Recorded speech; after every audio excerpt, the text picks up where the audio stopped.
এই যমুনার জলে জাম্প দিয়ে পড়লেন।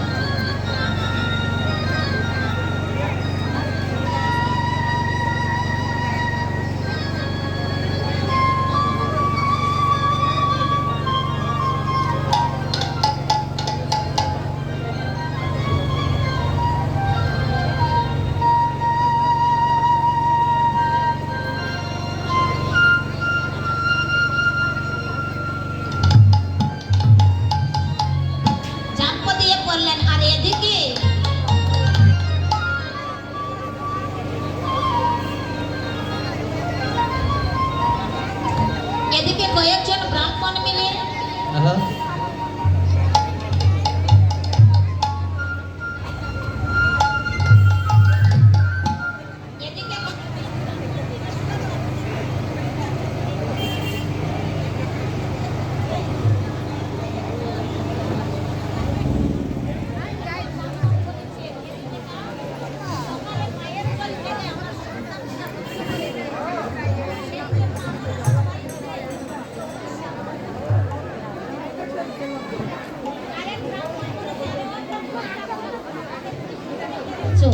বলেছে না আমি তো তাহাকে চিনতে পারি নাই।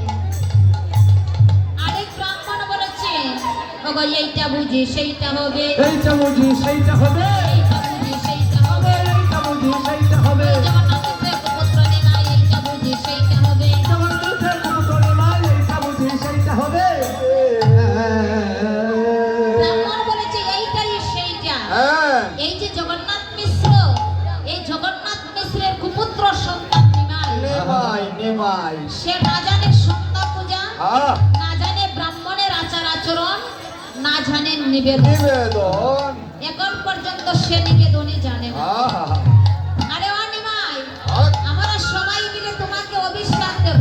অভিশাপ? তুমি 3 দিনের মধ্যে লক্ষ্মী চারা হবে, কৃষ্ণপ্রিয়া চারা হবে, হবে হবে হবে। সবাই মিলে তাহাকে অভিশাপ দিয়েছে।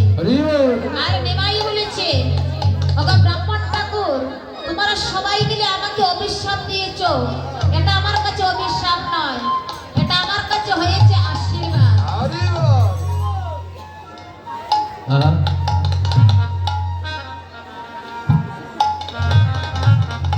সবাই মিলে আমাকে আশীর্বাদ করবে, আমি যেন 3 দিনের মধ্যে আমি সন্ন্যাসে আমি চলে যেতে পারি। হরি বলো, হরি বলো, সবাই হরি বলো। আর এদিকে ও বাবা, আমার তো সময়, আমার সময় সংকীর্ণ, হাতে আমার সময় নেই, আমি অতি অল্প আমি কীর্তন করে চলে যাব।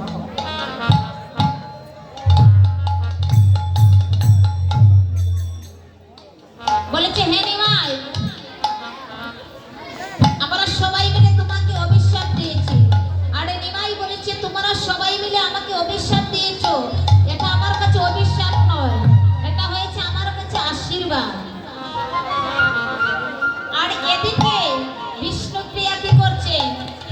বিষ্ণুপ্রিয়া প্রভাত সময়ে এমন একটি দুঃস্বপ্ন দেখেছে, দুঃস্বপ্ন দেখে নয়নের জলে বুক ভাসিয়ে কেঁদে কেঁদে ওই সচিরানীর মন্দিরে চলে আসলে।